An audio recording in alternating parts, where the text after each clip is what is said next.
as a company which is focused on helping YouTubers to thrive, we constantly look for new ways how can we be more helpful. And of course, we couldn't have missed the growing trend of live streaming. Live streaming is really cool. As a format, live streams keep audience attention way better than VODs, probably the effect of FOMO in action. And many platforms, including YouTube, prioritize live streams over other types of content. How can you go live if your content is not a good fit for it? So, for example, if it's animated content or scripted content or music, we have many partners like this, and we were looking for a solution how to help them to leverage this trend and benefit from it. So we realized that they can actually go live with pre-recorded live streaming. And there are a couple of ways how this can be done. We've tested a couple of tools, and in the end we found a startup. We invested in this startup. It's called Gyre.Pro. And we like this tool compared to others because it's really easy to use. It has lots of useful features, like, for example, calendar for streaming, which can help creators to automate launching and terminating those live streams. It has inbuilt video converter that ensures that the live stream will go smoothly. There will be no bufferization of the video. Those who ever tried running live streams, has anyone tried running live streams in the room? Okay. Yeah, it's not easy to go live and stay like myself now on stage, but it's very easy to do in pre-recorded format with Gyre.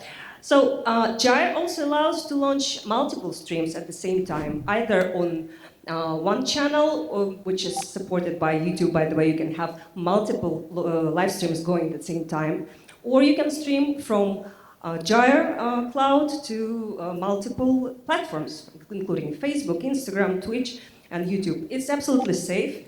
It's included in the YouTube service directory, so it's very official. The price is very good, and what's also interesting for you, mostly industry people, is that there's an enterprise dashboard which allows companies who manage multiple YouTube channels to manage multiple live streams from one interface, which really saves a lot of time. And our company uses this interface for our clients.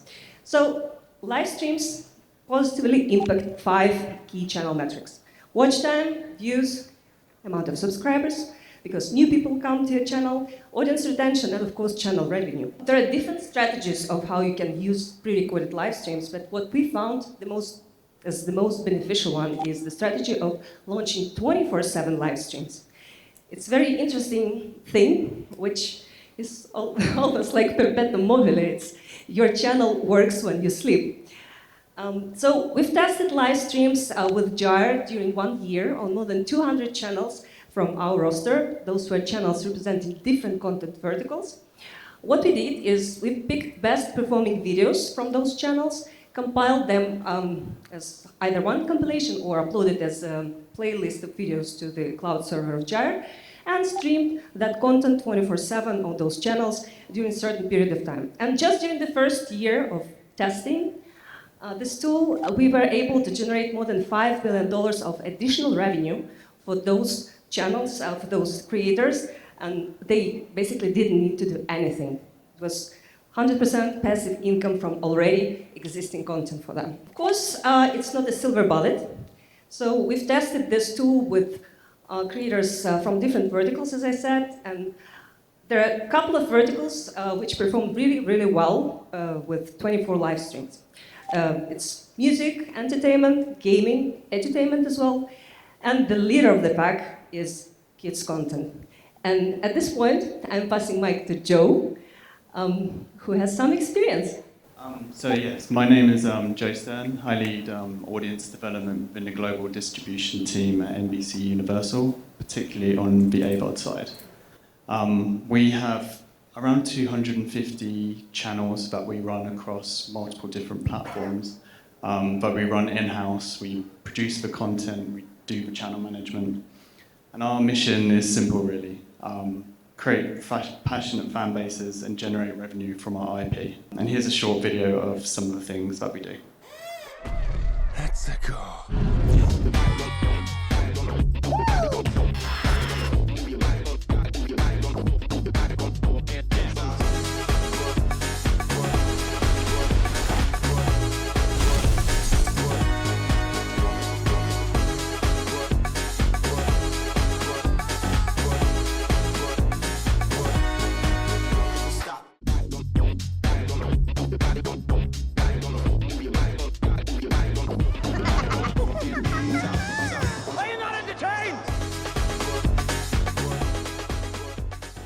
So today I want to share with you a case study on our biggest kids channel, Curious George.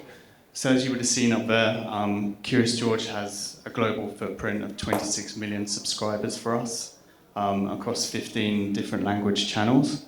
Those language channels include Brazilian Portuguese, Japanese, Latin American Spanish, to name a few. Today I'm going to focus on the English language channel, where we've been honing our live stream strategy for the past 2 years. So why live streams in the first place? Well, in 2021, we noticed that 10% of our watch time was coming from connected TVs. Fast forward 1 year later, and that percentage had jumped from 10% to 45%. And today, 68% of our watch time is coming from connected television. We were witnessing a seismic shift in the way people were consuming our content, and we knew that live streams would be a good format to introduce to the channel to meet this demand. So we had 2 goals when we set out: increase watch time and connected TV, and increase revenue.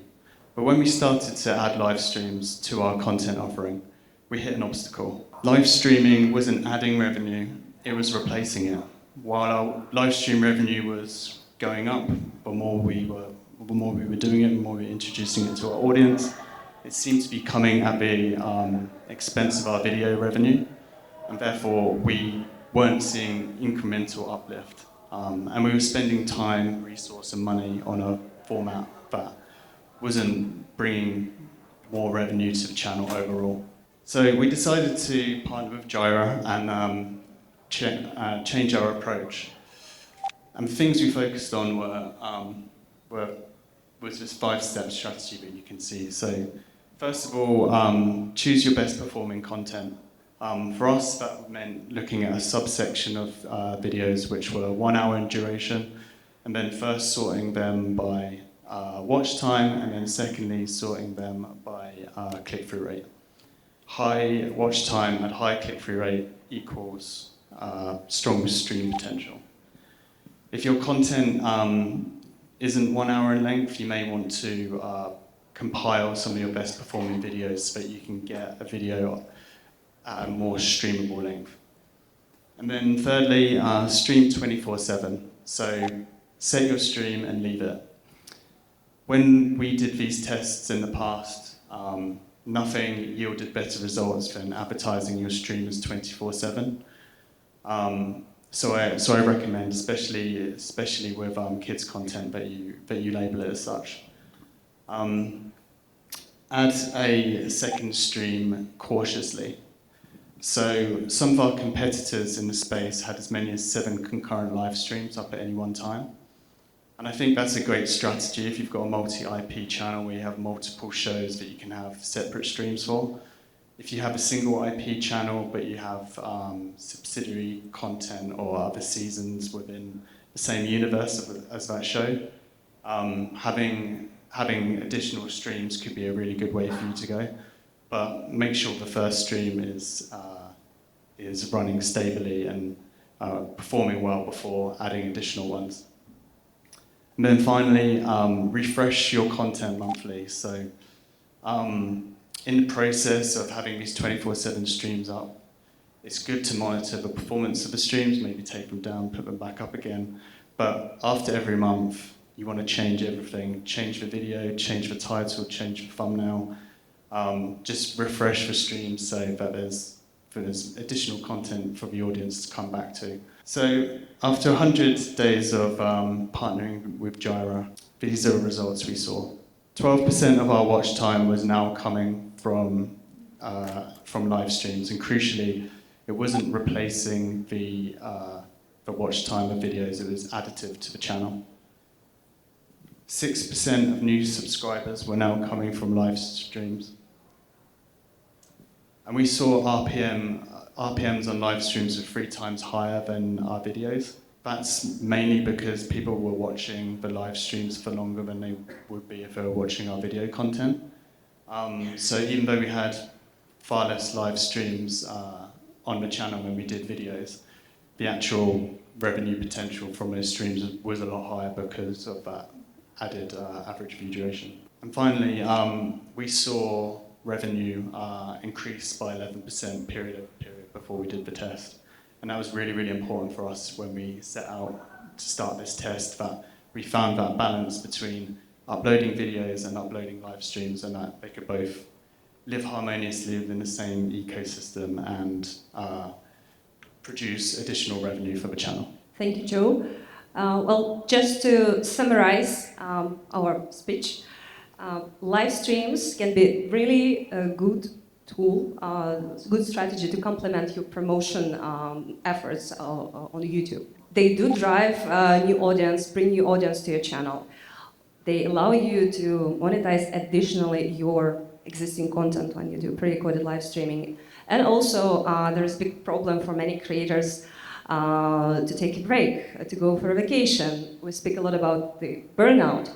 And having live streams on your YouTube channel sends signals to YouTube platform that the channel is active. So you can actually pre-program those live streams for your vacation period, go take some rest, and your channel will work for you in the meantime.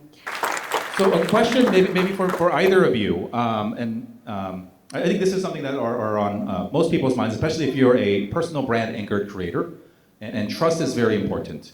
And so I've clicked on live stream videos only to realize that it was a replay. And there is a little bit of, oh man, that was especially if there's fan engagement involved, right? And knowing that your comments won't be responded to.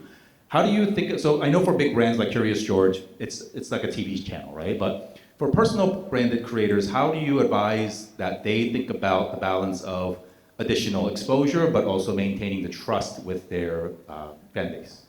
Yeah, thank you for this question. It's really the most frequently asked question, especially for creators of channels which are personality driven.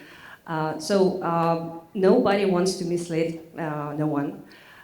The way how we suggest present these live streams for your audience is to say that, hey guys, I've compiled together my best videos of the last year, or my best videos dedicated to gardening, for example, or for something else. For example, we're discussing with Peter Hollins an idea of launching pre-recorded live streams of Christmas song during the Christmas period. And everybody understands that this is the best of, nobody is misled, and many people who like creators' content, they get an opportunity to see something that they haven't seen before. I think that's a great answer. I think it's just being upfront with your audience, making sure that you're not tricking them in any way, but it's saying, hey, this is a pre-recorded live show, and I think that's a great way. Give it up for Joe and Vera, everybody. Thank you.